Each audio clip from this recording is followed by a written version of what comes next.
Hello guys, welcome to national coaching centre. आज आप English pedagogy का फर्स्ट टॉपिक कर रहे हैं, लैंग्वेज एंड इट्स नेचर। चलो स्टार्ट करते हैं।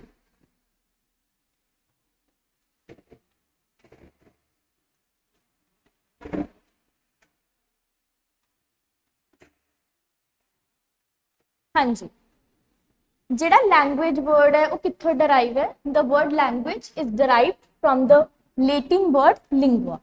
लैंग्वेज वर्ड लिंगुआ तो डराइव है, जिहदा की मतलब है टंग। टंग राही ਅਸੀਂ स्पीच साउंड्स प्रोड्यूस करते हैं।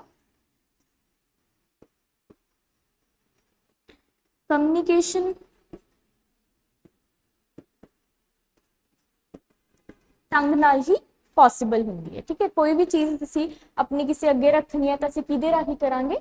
लैंग्वेज राही ही करांगे। तो ਉਹਦਾ ਆਪਾਂ ਨੂੰ मतलब ਦੱਸਿਆ ਹੋਇਆ कि ਕਿਹੜੇ वर्ड तो वो ਡਰਾਈਵ ਕੀਤਾ। क्लियर है?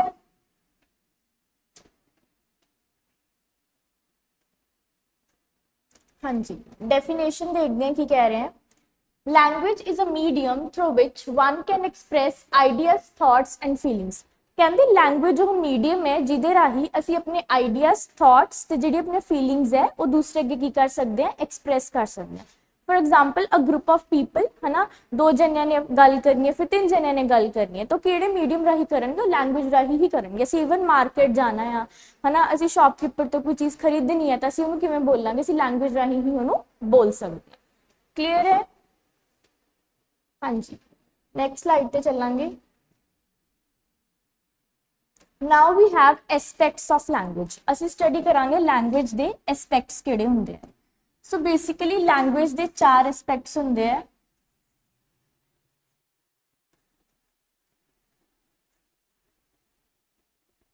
Receptive, phonetic,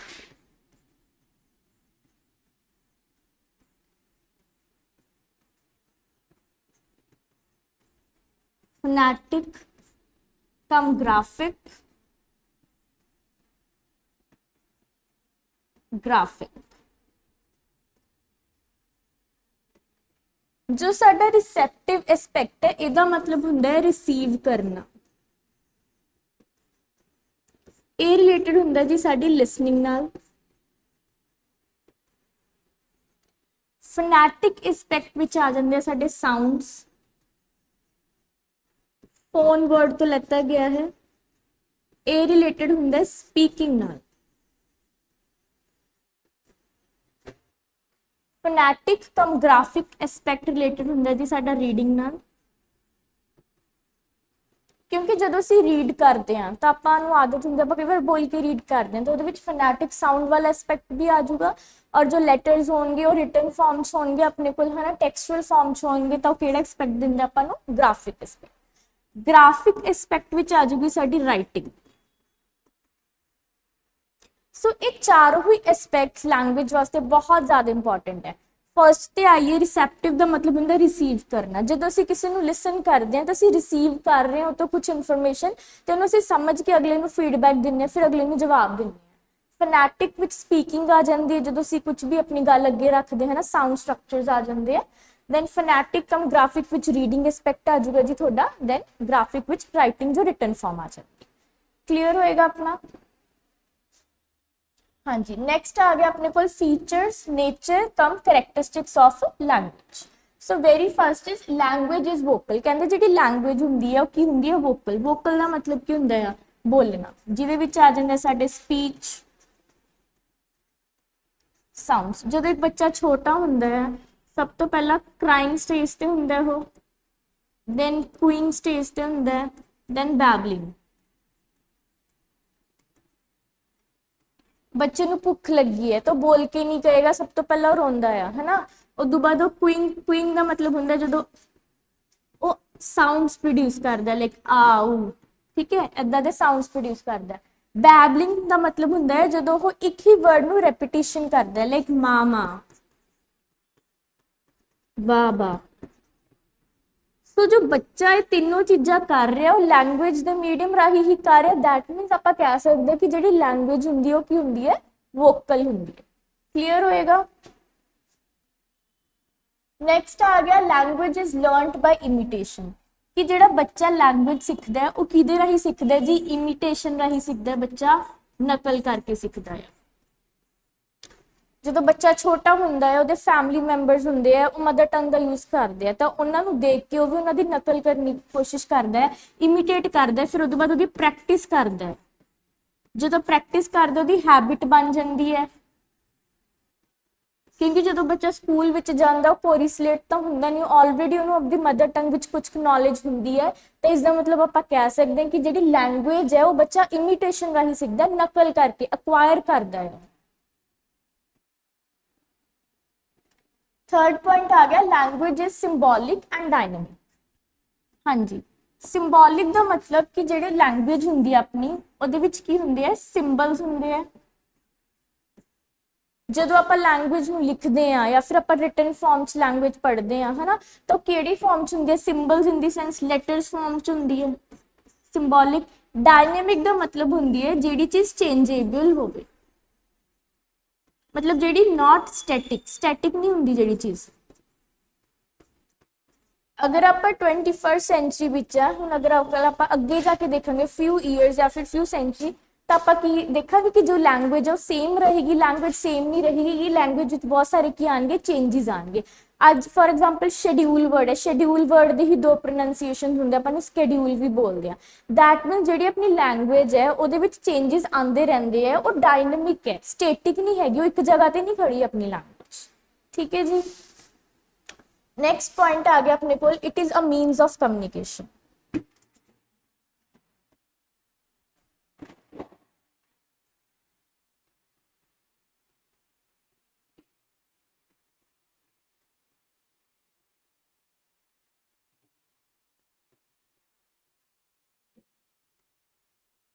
communication in the sense आप पहला वाली स्लाइड पढ़ ही चुके हैं कि जो लैंग्वेज है उस राही असी अपने आइडियाज, असी अपने थॉट्स, असी अपनी फीलिंग्स एक्सप्रैस करते हैं। मतलब अगर आप अपने फ्रेंड्स नाल, फैमिली मैंबर्स नाल, स्कूल विच टीचर्स नाल कम्युनिकेट करना है तो आप किहदे राही करांगे, आप लैंग्वेज राही ही करांगे। क्लियर होएगा? हाँ जी। Language is acquired behaviour. Acquired word का मतलब की हुंदा है, ਜਿਹੜੀ ਸਾਨੂੰ ਆ ਜਾਂਦੀ ਹੈ, ਸਾਨੂੰ ਉਹਦੇ ਵਾਸਤੇ ਲਰਨਿੰਗ ਦੀ ਲੋੜ ਨਹੀਂ ਪੈਂਦੀ।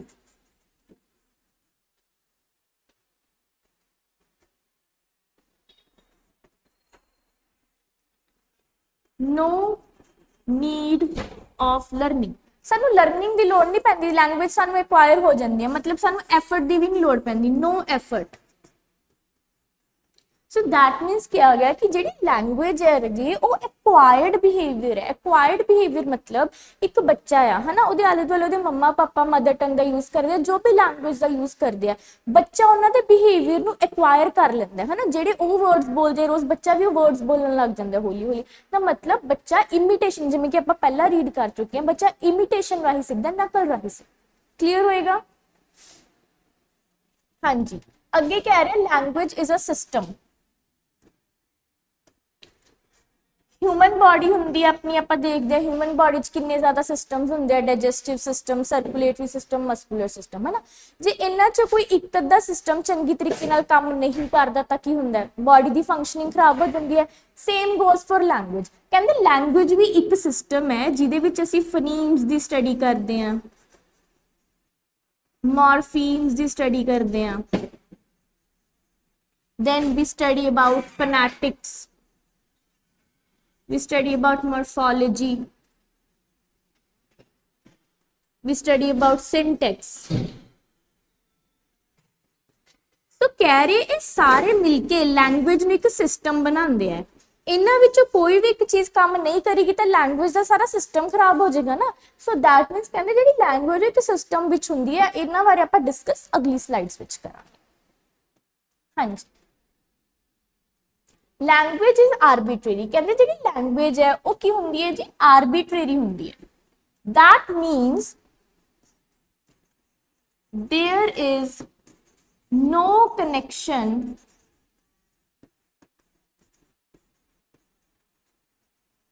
Between the word language. मतलब जिहड़ी लैंग्वेज की रिटन फॉर्म है and its meaning। जो लैंग्वेज की रिटन फॉर्म है ते ओदा मतलब जमा उन्हां च कोई कनैक्शन नहीं। आप एग्जांपल लेके समझते हैं। इंग्लिश विच असीं लैंग्वेज कहने हैं,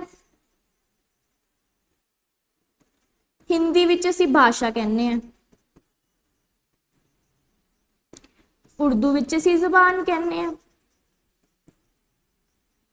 बट अगर तुसीं मैनूं पुछोगे कि मैम आपां इंग्लिश च लैंग्वेज कहने हैं ते आपां सॉरी ये गड़बड़ी होगी थोड़ी जी, ते आपां इंग्लिश विच लैंग्वेज कहने आपां हिंदी विच लैंग्वेज क्यों नहीं कहते? So I will tell you that there is no reason कि ਇਹਦਾ ਆਪਣੇ ਕੋਲ ਕੋਈ ਰੀਜ਼ਨ ਨਹੀਂ, ਕਿਉਂਕਿ ਜਿਵੇਂ ਆਪਾਂ ਲੈਂਗੁਏਜ ਨੂੰ ਲਿਖਦੇ ਆ ਤੇ ਜਿਹੜਾ ਉਹਦਾ ਮਤਲਬ ਹੈ ਉਹਦੇ ਵਿੱਚ ਕੋਈ ਕਨੈਕਸ਼ਨ ਨਹੀਂ ਹੈਗਾ। ਸੋ ਇਸ ਵਰਡ ਦਾ ਮਤਲਬ ਹੈਗਾ ਆਰਬਿਟਰੀ, ਮਤਲਬ ਜਿਹੜੀ ਲੈਂਗੁਏਜ ਆ ਆਰਬਿਟਰੀ ਰੂਲ ਫੋਲੋ ਕਰਦੇ ਕਿ ਲੈਂਗੁਏਜ ਜਿਵੇਂ ਲਿਖੀ ਜਾਂਦੀ ਹੈ ਤੇ ਜਿਵੇਂ ਉਹਦਾ ਮਤਲਬ ਕੱਢਾ ਉਹਨਾਂ ਦੋਨਾਂ ਵਿੱਚ ਕੋਈ ਕਨੈਕਸ਼ਨ ਹੀ ਨਹੀਂ ਹੈ। ਕਲੀਅਰ ਹੋਏਗਾ? ਹਾਂਜੀ, ਨੈਕਸਟ ਸਲਾਈਡ ਤੇ ਚੱਲਦੇ ਆ। कहते language is based on cultural experience. Every language has some words that show specific culture of that community. कहते लैंगुएज है वो आप एक कल्चरल एस्पैक्ट लेके चलती है। जिमें फॉर एग्जाम्पल अगर पंजाब की पंजाबी लैंगुएज है ना, पंजाब कल्चर की, उमें ही जो गुजरात है वो कल्चर की जी लैंगुएज है गुजराती होगी है ना। तो जी लैंगुएज है वो आप एक कल्चरल एस्पैक्ट लेके चलती है, और हर एक कल्चर लेके चलती है, हर एक कल्चर की अपनी की होगी लैंगुएज होगी। हाँ जी, 9th पॉइंट है language is made of habits. कहते जी लैंगुएज है वो किमें बनी होंगी, वो हैबिट्स की बनी है।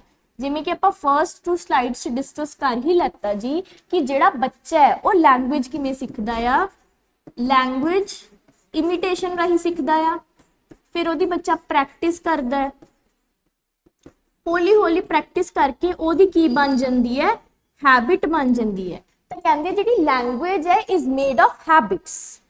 Language learning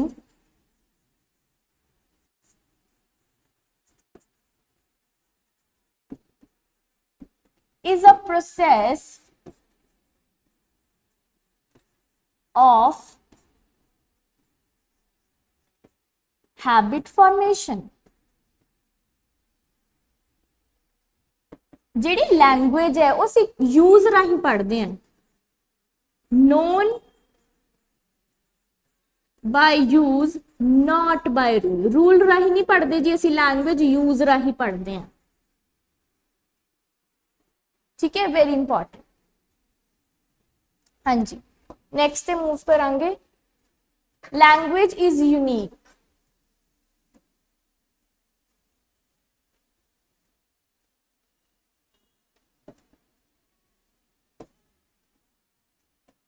language is unique एदा की मतलब है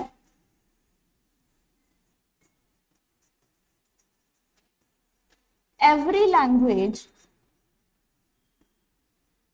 has its own set of rules and grammar। हर एक लैंग्वेज को अपने सैट ऑफ रूल्स होंगे है, की होंगी है जी, ग्रामर होंगी है। अगर आप पंजाबी की गल करिए, पंजाबी का रूल सब्जैक्ट ऑब्जैक्ट वर्ब, जी क्रिया होंगी वो पिछे आती है। बट अगर आप इंग्लिश की गल करिए, इंग्लिश के सिंटैक्स की गल करिए, तो इंग्लिश में जो वर्ब है वो अपना बचा लिया आता है। सो हर एक लैंग्वेज की ग्रामर अलग है, रूल्स अलग है। इसका मतलब जी हर एक लैंग्वेज है यूनीक है आपके।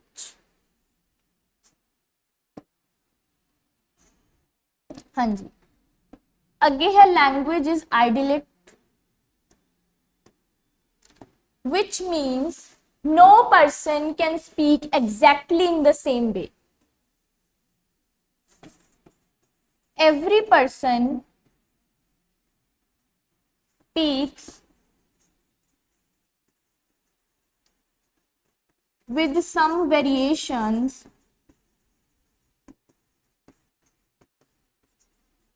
हर एक इंसान वेरिएशंस नाल बोलदा। किसी दी आवाज च पिच दा फर्क हुंदा जी, किसी दी टोन वक्री होगी है ना, कोई स्ट्रेस ज्यादा दे दिंदा, कोई घट दे दिंदा। इन्हां बारे आपां अगे डिस्कस करदे हां।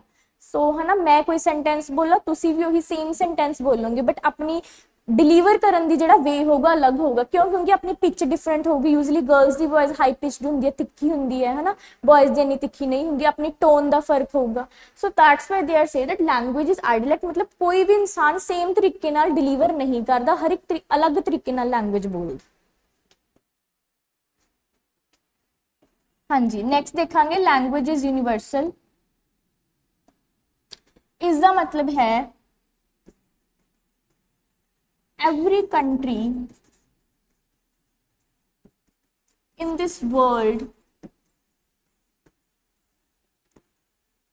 has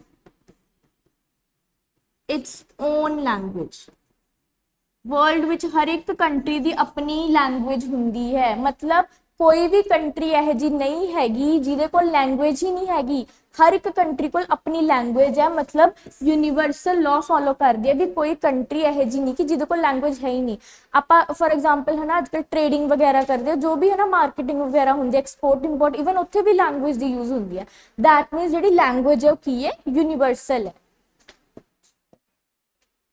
हाँ जी 13th पॉइंट है लैंग्वेज इज हेट्रोजीनियस लैंग्वेज की है जी हेट्रोजीनियस है हेट्रोजीनियस का मतलब की होंदा है जिहदे विच सेम कंपोजिशन ना होवे सेम तरीके दीयां चीज़ां ना होण मतलब जिहदे विच मिक्सचर होवे है ना कहंदे English is the most mixed language जिहड़ी इंग्लिश लैंग्वेज है मोस्ट मिक्सड लैंग्वेज आपां देखदे ही हाँ जो इंग्लिश लैंग्वेज है ਉਹਦੇ ਵਿੱਚ ਹੋਰ ਲੈਂਗੁਏजेस ਦੇ वर्ड्स भी ਹੈਗੇ ਹੈ मतलब इंग्लिश ਜਿਹੜੀ लैंग्वेज है प्योर नहीं हैगी ਉਹਦੇ ਵਿੱਚ ਹੋਰ ਲੈਂਗੁਏजेस ਵੀ ਥੋੜੀਆਂ ਬਹੁਤ ਮਿਕਸ ਕੀਤੀਆਂ ਹੋਈਆਂ that's why they say that language is heterogeneous हाँ जी 14th पॉइंट है कि जिहड़ी लैंग्वेज है वो केड़ा एस्पेक्ट फॉलो करदी है ऑरल वर्ड रिलेटेड है स्पीकिंग नाल ये सी जो टूथपेस्ट हुंदे आ ब्रशिज हुंदे उत्थे वर्ड यूज कर सुनिया होगा ऑरल है ना ये वर्ड रिलेटेड हुंदा साडा हियरिंग नाल लिसनिंग नाल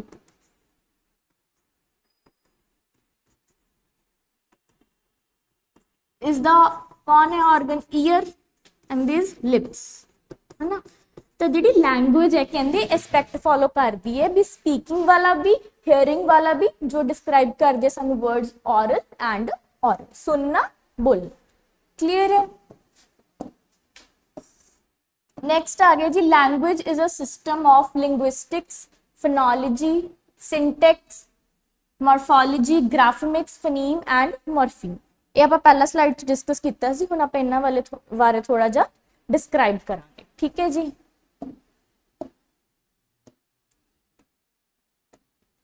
linguistic scientific study of language language की स्टडी कर रहे हैं बट केड़े पॉइंट ऑफ व्यू तो कर रहे हैं साइंटिफिक स्टडी तो सानू पता लग रहा है साइंस मतलब आपां इन्वेस्टिगेट करना इत्थे लैंग्वेज की इन्वेस्टिगेशन हुंदी है भी उहदा इतिहास की है किमें बनी है कित्थों आई है केड़े रूल्स है केड़ा सिंटैक्स है तो जिहड़ी लिंग्विस्टिक है की है साइंटिफिक स्टडी है लैंग्वेज की इन्वेस्टिगेट कर रहे हैं आपां फोनोलॉजी की है जी स्टडी ऑफ स्पीच साउंड्स ਜਦੋਂ ਅਸੀਂ ਸਾਊਂਡਸ ਬਾਰੇ ਸਟੱਡੀ ਕਰਦੇ ਹਾਂ ਇੰਗਲਿਸ਼ 'ਚ ਹੈ ਨਾ ਲੈਂਗੁਏਜ ਦੇ ਸਾਊਂਡਸ ਬਾਰੇ ਸਟੱਡੀ ਕਰਦੇ ਹਾਂ ਤਾਂ ਉਹ ਕੀ ਹੋ ਜੂਗੀ ਸਾਡੇ ਕੋਲ ਸਟੱਡੀ ਫੋਨੋਲੋਜੀ क्लियर है हाँ जी नेक्स्ट आ गया साडे कोल morphology morphology is the study of word formation या फिर फॉर्म्स ऑफ वर्ड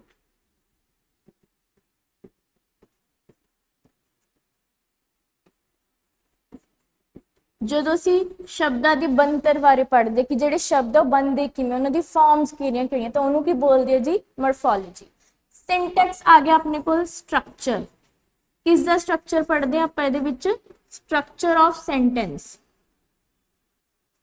अगर इंग्लिश च सेंटेंस है अपने को राम इज अ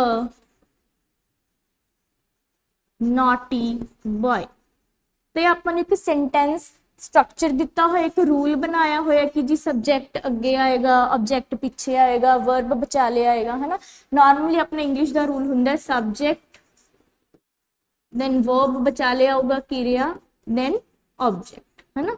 तो ਆਪਾਂ ਨੂੰ ਇੱਕ ਸਟਰਕਚਰ ਪ੍ਰੋਵਾਈਡ ਕੀਤਾ ਹੋਇਆ, ਇਸ ਅਕੋਰਡਿੰਗਲੀ ਆਪਾਂ ਲੈਂਗੁਏਜ ਯੂਜ਼ ਕਰਦੇ ਹਾਂ, ਸੋ that is syntax. Next we'll see about graphemics. हाँ जी, graphemics ਕੀ ਹੁੰਦੀ ਹੈ? It is the study of writing. ਜਦੋਂ ਆਪਾਂ ਰਾਈਟਿੰਗ ਬਾਰੇ ਸਟੱਡੀ ਕਰਦੇ ਹਾਂ, ਰਾਈਟਿੰਗ 'ਚ ਕੀ ਆ ਜਾਂਦਾ ਆਪਣੇ ਕੋਲ? ਲੈਟਰਸ, ਫਾਰਮੇਸ਼ਨ ਕਿਵੇਂ ਹੁੰਦੀ ਹੈ ਇਹਨਾਂ ਦੀ, ਤਾਂ ਉਹਨੂੰ ਕੀ ਬੋਲਦੇ ਆ ਜੀ? Graphemics is the study of writing, that is letters.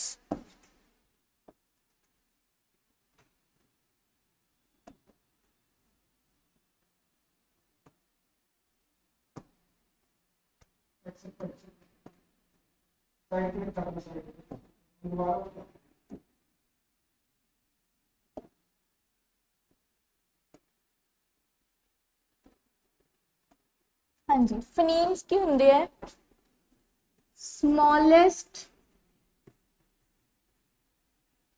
Unit of language sound आ जाते, मतलब साउंड की छोटी इकाई, मतलब जी अपनी भाषा है लैंग्वेज है छोटी तो छोटी इकाई की होंगी है? फनीम होंगी है। फॉर एग्जाम्पल अपने को कैट वर्ड है, तो कैट वर्ड विच के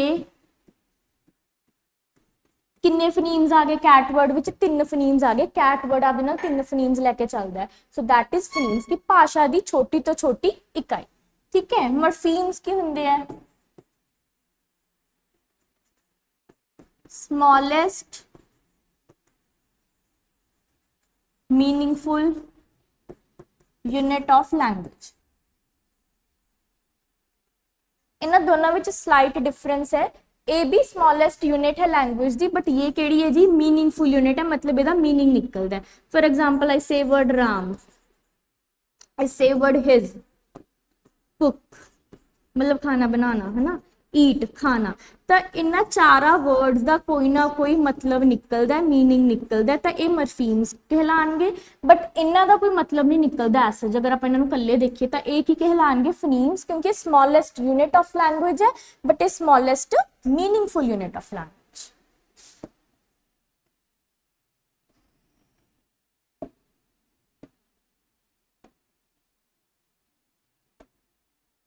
हाँ जी, एक नोट देखांगे, written language is more acceptable and stable than oral language. कहते जी रिटन लैंग्वेज है वो ज़्यादा एक्सेप्टेबल है तो की है? स्टेबल है, मतलब की है जी स्थिर है, वाली लैंग्वेज ज़्यादा एक्सैप्ट की जाती है। नॉर्मली यूज होंगे जो है ना, आप किसी नाल गल कर रहे होंगे, अपनी बहस हो जाए, जो भी आप अगले कहने भी लिखा के ले ला मेथों, मतलब आप रिटन लैंग्वेज से ज़्यादा यकीन करते, तो जी ऑरल लैंग्वेज आप घट यकीन करते, घट एक्सैप्टेबल होंगे। छोटी जी गल है एक। हाँ जी, इस दे नाल अपना इंग्लिश पैडागोजी का first topic, first chapter complete हो जाता है, language and its characteristics. For more such videos साडे YouTube channel national coaching centre में सबसक्राइब करो तो इधर विजिट करो। Thank you.